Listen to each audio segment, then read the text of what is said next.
పిల్లలు కావాలనే మీ కలను నెరవేర్చుకోండి. మొదటి కన్సల్టేషన్, మొదటి స్కానింగ్ ఉచితం. వివరాల కొరకు హెగ్డే ఫెర్టిలిటీని సంప్రదించండి. Welcome to Suman TV. నేను మీ సుబ్రహ్మణ్యం. గత 5 సంవత్సరాల్లో ఆంధ్రప్రదేశ్ అభివృద్ధికి సంబంధించి ఎంతో వెనకబడిపోయింది అని అందరూ నమ్మినారు కాబట్టే కూటమి ప్రభుత్వాన్ని అత్యధిక మెజారిటీలో గెలిపించడం జరిగింది. కూటమి ప్రభుత్వం పరిపాలనలోకి వచ్చిన తర్వాత ఫస్ట్ మాట్లాడినటువంటి mega project Bharat petroleum corporation limited. ఎన్నో రాష్ట్రాలు దానికోసం పోటీ పడుతుంటే గుజరాత్, ఉత్తరప్రదేశ్ లాంటి రాష్ట్రాలు అప్పుడు చంద్రబాబు నాయుడు గారి బృందం వాళ్ళతో మాట్లాడి దాన్ని ఖచ్చితంగా ఆంధ్రప్రదేశ్కి తీసుకొస్తామని చెప్పేసి ఒక ప్రామిస్ చేయడం జరిగింది. ఆ ప్రాజెక్ట్ వాల్యూ ఆల్మోస్ట్ 65,000 కోట్లు. గత 6 నెలలుగా దాని గురించి మాట్లాడుతూనే ఉన్నాము. ఈరోజు మొట్టమొదటిసారి దానికి సంబంధించి ఒక అఫీషియల్ అనౌన్స్మెంట్ వచ్చింది. సో అది ఏంటనే విషయం తెలుసుకోవడానికి మనతో పాటు Suman TV chief editor Keshav గారు ఉన్నారు. నమస్కారం సార్. నమస్తే సార్, గత 6 నెలలుగా బీపీసీఎల్ గురించి బాగా ఊదరగొట్టినారు కూటమి ప్రభుత్వం. 65,000 కోట్లు అనేసి విజయవాడ పక్కన వచ్చేసింది, లేదంటే కాకినాడ తీసుకెళ్తాం, లేదంటే శ్రీకాకుళం తీసుకెళ్తాం, మధ్యలో నెల్లూరు ఒకటి వచ్చింది. 65,000 కోట్లని చెప్పి ఈ రోజు వచ్చినటువంటి అనౌన్స్మెంట్లో 6,100 కోట్లు అని చెప్పేసి రావడం జరిగింది. ఇప్పుడు దీని గురించి మీరు క్లారిటీ ఇవ్వాలా, లేకపోతే మన ప్రేక్షకులు 65,000 ఊదరగొట్టి 6,100 కోట్లు తీసుకొచ్చి పెట్టినారు, కూటమి ప్రభుత్వం పరిపాలన ప్రామిస్లు ఎలాగే ఉంటాయని చెప్పి చెప్తారు. సో దాని గురించి కొంచెం వివరించండి సార్. అంటే ఏం లేదు, ఇది ప్రాజెక్టు ఆంధ్రప్రదేశ్లో ఎలక్షన్స్ కంప్లీట్ అయ్యి అంటే రిజల్ట్ వచ్చిన ఇమీడియట్ ఇదే డిస్కషన్లోకి వచ్చిన project BPCL project. Bharat petroleum corporation లిమిటెడ్కి సంబంధించి పెట్రోకెమికల్ కాంప్లెక్స్, ఒక refinery plus petrochemical complex 12,000 million metric టన్నులు కెపాసిటీ ఉన్నటువంటి ఒక రిఫైనరీ ఏర్పాటు చేస్తుంది బీపీసీఎల్. అది ఆంధ్రప్రదేశ్కి వచ్చే అవకాశాలు ఉన్నాయనేది చర్చ అప్పుడు జరిగింది. వాస్తవానికి ఏంటంటే బీపీసీఎల్కి దేశవ్యాప్తంగా 3 రిఫైనరీలు ఉన్నాయి. ఉత్తరప్రదేశ్లో ఒకటి, మధ్యప్రదేశ్లో ఒకటి, అలానే ముంబై మహారాష్ట్రలో ఇంకోటి ఉంది. ఈస్ట్ కోస్ట్లో, సదరన్ పార్ట్లో, ఈస్ట్ కోస్ట్లో ఇంకొక రిఫైనరీ పెట్టాలి అనేటువంటి ఒక ఆలోచన చేసింది. ఆ క్రమంలో అటు ఒరిస్సాకని, మరోవైపు తమిళనాడు అని ఇట్లాంటి డిస్కషన్ జరిగింది. కరెక్ట్. ఫైనల్గా ఇందులో గుజరాత్ చాలా బలంగా మళ్ళీ ముంబైలో ఉన్నప్పటికీ కూడా వెస్ట్ కోస్ట్కి తీసుకెళ్లాలని ప్రయత్నించారు. ఆ సమయంలో ఎలక్షన్ రిజల్ట్ వచ్చి ఆంధ్రప్రదేశ్లో కూటమి ప్రభుత్వం ఏర్పడబోతుంది అనేటువంటి సంకేతాలు చాలా స్పష్టంగా వచ్చినాయి. 60,000 నుంచి 80,000 కోట్ల రూపాయలకు సంబంధించినటువంటి పెట్టుబడులు కనీసం 5 సంవత్సరాల్లో ఇన్వెస్ట్ చేసేటువంటి ప్రాజెక్ట్ ఇది. దీన్ని ఇమ్మీడియట్గా రాష్ట్ర ప్రభుత్వానికి సీఎంగా ఛార్జ్ తీసుకోకముందరే చంద్రబాబు నాయుడు గారు ఆ అధికారులకి ఒక ఇన్స్ట్రక్షన్ ఇచ్చారు. ఎట్టి పరిస్థితుల్లో ఆ ప్రాజెక్టు ఏపీకి తీసుకురావాలి మనం అనేటువంటి డైరెక్షన్ ఇచ్చారు. దాని మీద వాళ్ళు వర్క్ చేయడం మొదలెట్టారు. సో అది ఒక 2 నెలల భర్జనల తర్వాత బీపీసీఎల్ టీము ఆంధ్రప్రదేశ్ని విజిట్ చేసింది. మోస్ట్ పాసిబుల్ ప్లేసెస్ ఏవి అనేటువంటి విషయంలో శ్రీకాకుళం తీరంలో ఒకటి, అలానే కాకినాడ తీరంలో ఒకటి, పిఠాపురం దగ్గరలో రావచ్చు, జనసేనకు సంబంధించిన ఎంపీ ఒక ఆయన ట్రై చేశారు. తర్వాత మచిలీపట్నం తీరంలో, ఎందుకంటే మచిలీపట్నంలో కొత్త పోర్టు డెవలప్ అవుతుంది కాబట్టి మచిలీపట్నం తీరంలో, అలానే రాజధానికి 100 కిలోమీటర్ల దూరంలోనే ఉంటుంది కాబట్టి అక్కడ ఒక ప్రణాళిక అయింది. తర్వాత ఇంకొక 2-3 ఆప్షన్స్ కూడా డిస్కషన్కి వచ్చినాయి. కానీ బీపీసీఎల్ టీం విజిట్ చేసిన తర్వాత అన్నిటికంటే కూడా అనువైనటువంటి ప్రదేశం నెల్లూరు జిల్లా రామాయపట్నం పోర్ట్ డెవలప్మెంట్ జరుగుతూ ఉంది ప్రస్తుతం. ఆ తీరం అనేది అనువైనటువంటి ప్రదేశంగా వాళ్ళు పాజిటివ్ సంకేతాలు ఇచ్చారు. దీనికి ఆంధ్రప్రదేశ్ ప్రభుత్వం కూడా సానుకూలత వ్యక్తం చేసింది. అంటే ఇక్కడ వద్దు అక్కడే పెట్టండి, ఆ ప్రాంతం ఈ ప్రాంతం పెట్టండి అనే పరిస్థితి లేకుండా ఎక్కడైనా పర్వాలేదు, రాష్ట్రంలో 974 కిలోమీటర్ల మేర తీర ప్రాంతం ఉంది, ఎందుకంటే రిఫైనరీని తీర ప్రాంతంలో పెట్టాలనేది ప్రపోజల్. సో అక్కడ పెట్రోకెమికల్ కాంప్లెక్స్ ఏర్పాటు అనేది కూడా విభజన చట్టం ప్రకారం ఆంధ్రప్రదేశ్కి ఇచ్చినటువంటి హామీ.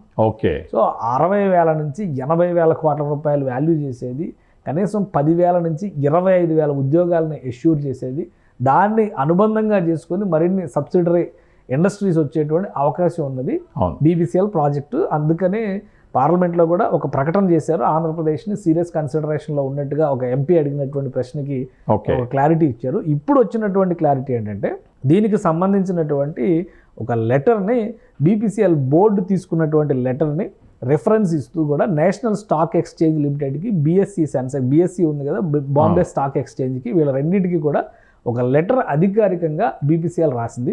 ఆ లెటర్ సారాంశం ఏంటంటే మీరు అన్నట్టుగా 6,100 కోట్లు అనేది ఉంది. కానీ అది దురదృష్టం ఏంటంటే 60,000 కోట్లు అన్నారు, 6,100 కోట్లే కదా అనే పాయింట్ అందరూ రైజ్ చేస్తారు. ఇక్కడ ఏంటంటే ఈ లెటర్లో చాలా క్లియర్గా మెన్షన్ చేసినటువంటి విషయం ఏంటంటే ఇది టోటల్ లెటర్ సమ్మరీ చూస్తే కనుక December 24th, 2024 రోజు తీసుకున్నటువంటి నిర్ణయం ఇమ్మీడియట్గా has accorded it's approval to commence pre project activities.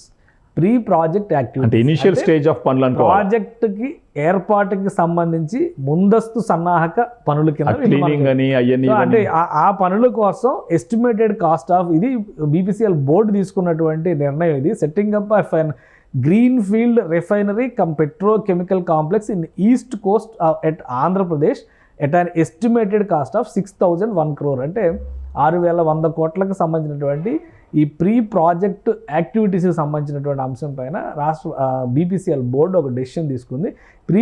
Pre project activities consist of అవేంటో కూడా ఇక్కడ క్లారిటీ ఇచ్చారు. వేరియస్ ఇనిషియల్ స్టడీస్, అక్కడ ఉన్నటువంటి అధ్యయనాలు, తర్వాత land identification and land acquisition, preparation of detailed feasibility report, environment impact assessment, basic design and front end design. So ఈ engineering designs అనమాట. వీటన్నిటికీ సంబంధించి చేసేటువంటి ఖర్చు కింద 6,100 కోట్ల విలువైనటువంటి ప్రాజెక్టుకి BPCL బోర్డు అప్రూవల్ ఇచ్చింది. ఆ విషయాన్ని సెబీకి ఇంటిమేట్ చేసింది BPCL బోర్డు. అంటే ఇది మొత్తం డెసిషన్ తీసుకున్నట్టే కదా, డెసిషన్ తీసుకున్నట్టే, అధ్యయనం చేస్తున్నారు అంటే దానికి ఆల్మోస్ట్ ప్రాజెక్ట్ వచ్చినట్టే. తర్వాత ఈ పనులు ఎంత వేగంగా పూర్తయితే అంత వేగంగా, ఎందుకంటే నెక్స్ట్ ఇందులో ఉండేది మేజర్ టాస్క్ ల్యాండ్ ఎక్విజిషన్ గురించి సమస్య ఉంటుంది. ఎందుకంటే 2 చోట్ల ఆంధ్రప్రదేశ్లో మచిలీపట్నంలో కానీ కాకినాడ తీరంలో కానీ పెట్టాలనేటువంటి ఆలోచన చేయడానికి ప్రధాన కారణం ఏంటంటే అక్కడ ఆల్రెడీ ఎక్వైర్డ్ ల్యాండ్ ఉంది. అంటే ప్రభుత్వ పరిధిలో ఉన్నటువంటి భూములు ఉన్నాయి. దీనికి కనీసం 2,500 ఎకరాల నుంచి 3,500 ఎకరాల వరకు భూములు అవసరం అయ్యేటువంటి పరిస్థితి ఉంటుంది. సో ఆల్రెడీ ఇక్కడ రామాయపట్నం పోర్టు నిర్మాణానికి సంబంధించినటువంటి భూములు ఉన్నాయి.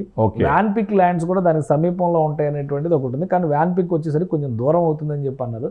ఈ పరిసర ప్రాంతాల్లో ల్యాండ్ ఎక్విజిషన్ సంబంధించి ల్యాండ్ సర్వేకి సంబంధించినటువంటి ప్రాసెస్ అంతా చేయడానికి 6,100 కోట్ల రూపాయలని BPCL బోర్డు శాంక్షన్ చేసింది, అప్రూవ్ చేసేసింది, శాంక్షన్ చేసింది. అంటే ఆల్మోస్ట్ ఆ ప్రాజెక్టు అనౌన్స్మెంట్ అక్కడ ఓకే అవుతుంది. సో మొత్తం ప్రాజెక్ట్ కూడా ఇప్పుడు 60,000 కోట్ల రూపాయల ఇన్వెస్ట్మెంట్స్ ప్రపోజల్ కూడా ఒకేసారి పెట్టేది కాదు. 5 సంవత్సరాల్లో దశల వారీగా పెట్టేటువంటి, రాబోయేటువంటి రోజుల్లో ఈ పెట్రోకెమికల్ ఉత్పత్తులకు సంబంధించినటువంటి అవసరాలు, దాని విస్తరణ, కానీ దాని కెపాసిటీ మాత్రం 12,000 మిలియన్ మెట్రిక్ టన్స్ అనేటువంటిది చాలా క్లియర్గా వాళ్ళు మెన్షన్ చేశారు. పర్ యానం ఆ కెపాసిటీ ఉండేటువంటి పెట్రోకెమికల్ కారిడార్ని, రిఫైనరీని అక్కడ మేము డెవలప్ చేస్తున్నాం అనేటువంటి విషయాన్ని ఆల్రెడీ BPCL ప్రతినిధులు చంద్రబాబు నాయుడు గారితో భేటీ అయినప్పుడే అనౌన్స్ చేశారు. సో ఈ విషయాలన్నీ కూడా అందరికీ తెలిసినవే. అధికారికంగా అనౌన్స్మెంట్ అనేది ఈ రోజు వచ్చింది. సో 6,100 కోట్ల ఎస్టిమేట్స్తో మొదలు పెట్టబోయేటువంటి పనులు ఈ రోజు నుంచి ఇనిషియేట్ అయినట్టుగా మనం చూడాలి. మ్యాక్సిమం ఇప్పుడు బోర్డు అక్కడ డెసిషన్ తీసుకుందంటే ఓ వారం రోజుల్లో గ్రౌండ్ అయ్యేటువంటి అవకాశం ఉంటుంది. ల్యాండ్ ఆల్రెడీ వీళ్ళు ఐడెంటిఫై చేశారు కాబట్టి సేమ్ అదే ప్లేస్కి వెళ్ళి తమ అవసరాలకు తగ్గట్టుగా నిర్మాణాలు కానీ, ఇప్పుడు ల్యాండ్ ఐడెంటిఫై చేసిన తర్వాత జరిగేది ఏంటి, దాని ప్లాటింగ్ కానీ అక్కడ ఏమైనా ఇబ్బందులు ఉంటే టోపోగ్రఫీ చెక్ చేసుకోవాల్సి ఉంటుంది. సో రిఫైనరీస్ అంటే ఎలా ఎస్టాబ్లిష్ చేయాలి, సముద్ర తీరానికి ఎంత దూరంలో ఉండాలి, రవాణాకు కావాల్సిన లేఅవుట్ అంతా కూడా డెవలప్ చేసుకోవాల్సినటువంటి పనులు ఉంటాయి. సో ఈ ప్రాసెస్ అంతా మొదలు పెట్టడానికి అందుకని ప్రీ ప్రాజెక్ట్ యాక్టివిటీస్ అని క్లియర్గా మెన్షన్ చేస్తున్నారు వాళ్ళు. సో ఇది 6,000 కోట్ల రూపాయల ప్రాజెక్ట్ కాదు.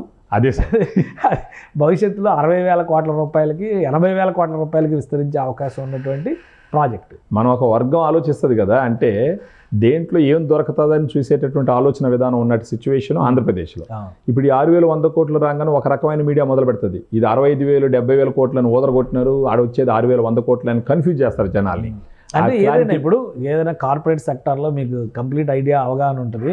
అలానే గవర్నమెంట్ సిస్టంలో కానీ పనిచేసేటప్పుడు అమరావతికి 1,00,000 కోట్లు ఎక్స్పెండిచర్ చేసి అమరావతి మేము నిర్మాణం చేస్తాం అని ఒక మాట చెప్పారంటే ఒకసారి దగ్గర కుప్పపోసి ఇక అమరావతి పనులు మొదలు పెట్టండి అని చెప్పారు.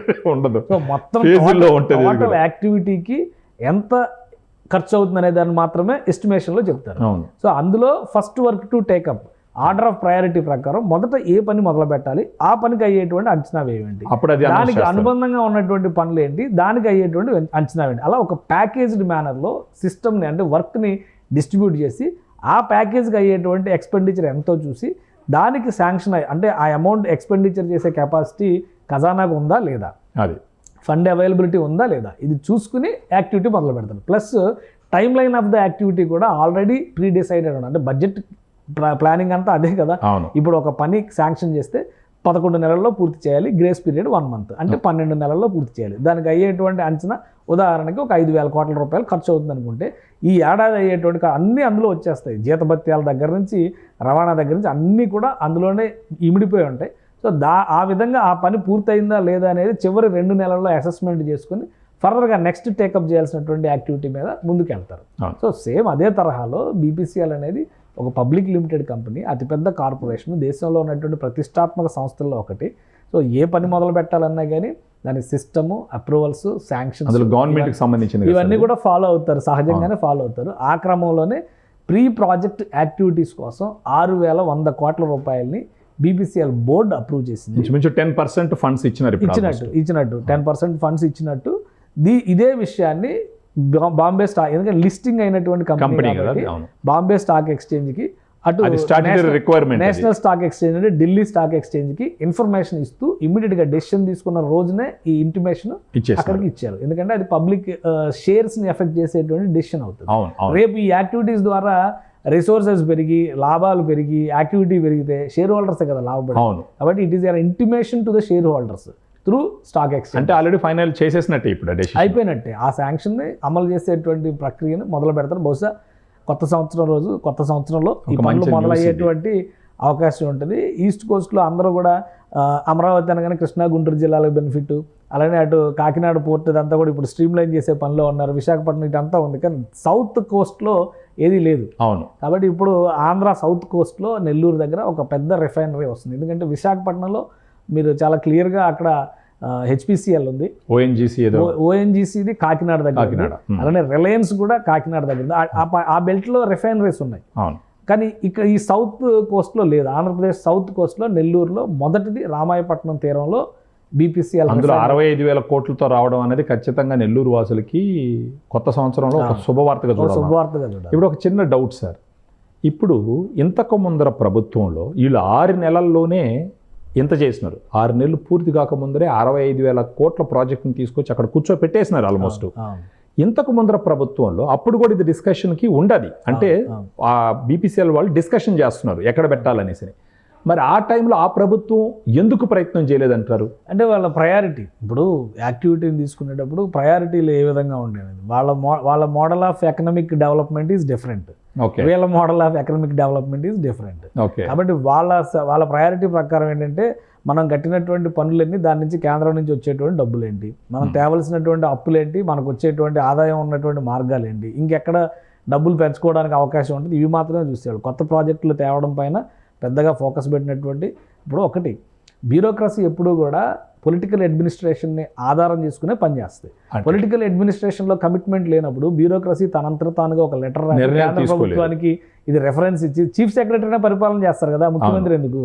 ముఖ్యమంత్రి అడ్మినిస్ట్రేటివ్ పాలసీస్ని డిజైన్ చేస్తే ఇంప్లిమెంటేషన్ పార్ట్ని చీఫ్ సెక్రటరీ చేస్తారు.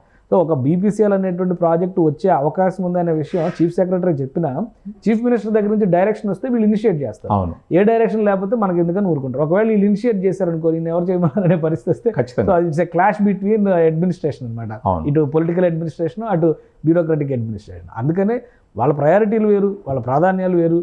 ప్రభుత్వం శాంక్షన్స్ ఇచ్చి, అంటే గ్రాంట్లు ఇచ్చి, మ్యాచింగ్ గ్రాంట్లు ఇచ్చి, మీరు కట్టుకోండి జల్ జీవన్ మిషన్ కింద 14,000 కోట్లు పట్టించుకునే పరిస్థితి లేదు.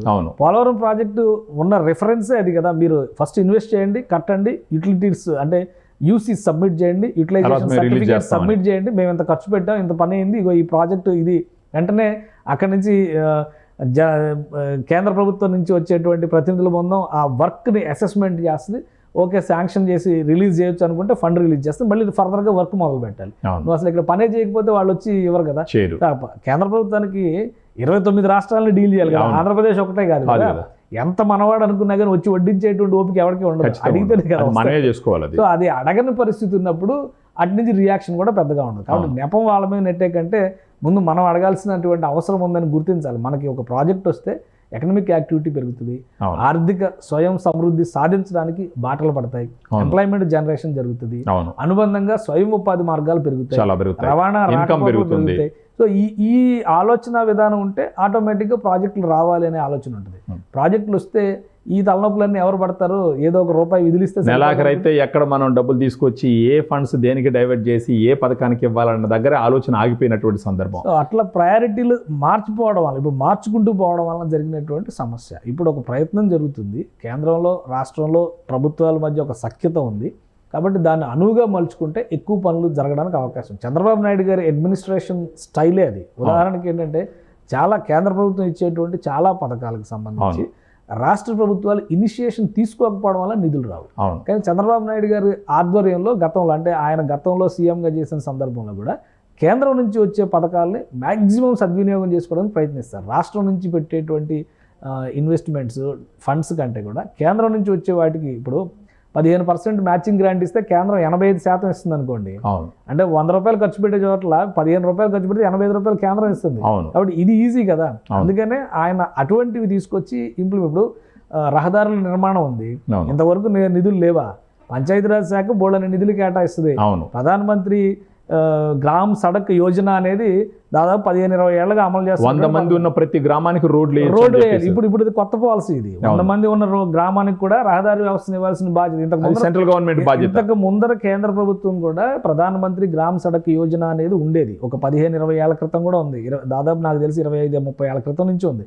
అంటే ఈ పంచాయతీరాజ్ శాఖ నుంచి ఈ రిప్రజెంటేషన్ పెట్టి ఈ రహదారులు నిర్మించాలి, మేము ఎంత నిర్మించాము, మేము ఎంత కట్టామంటే దానిలో గ్రాంట్లు, మ్యాచింగ్ గ్రాంట్లు, పూర్తి స్థాయి శాంక్షన్లు ఇవన్నీ కూడా ఉంటాయి.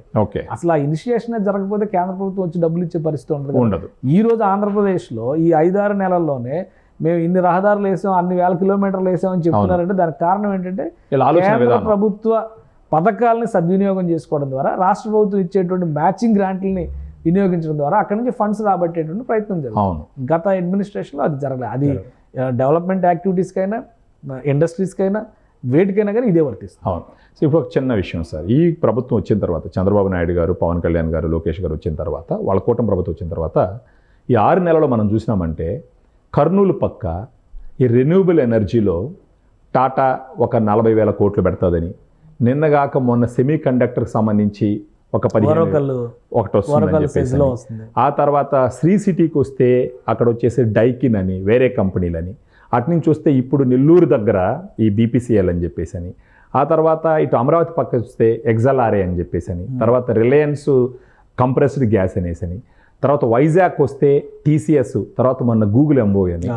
వీటన్నిటిని చూస్తుంటే ప్రస్తుతం ఉన్న ఈ కూటమి ప్రభుత్వానికి రాష్ట్రాన్ని డెవలప్ చేయాలన్న ఆలోచనలో చిత్తశుద్ధి ఉందంటారా, లేకపోతే ఏదన్నా జనాల్ని మభ్యపెట్టడానికో లేదా ఓట్ల కోసం చేసే స్టంట్ అంటారా? అంటే ఒకటి, ఇప్పుడు ప్రభుత్వం తీసుకునేటువంటి పాలసీల మీదే ఆధారపడి ఉంటుంది ఏ పనైనా కానీ. ఇప్పుడు మీరు అన్నారు శ్రీ సిటీ ఎప్పుడో రాజశేఖర రెడ్డి గారి గవర్నమెంట్లో వచ్చినటువంటి సెజ్ అది.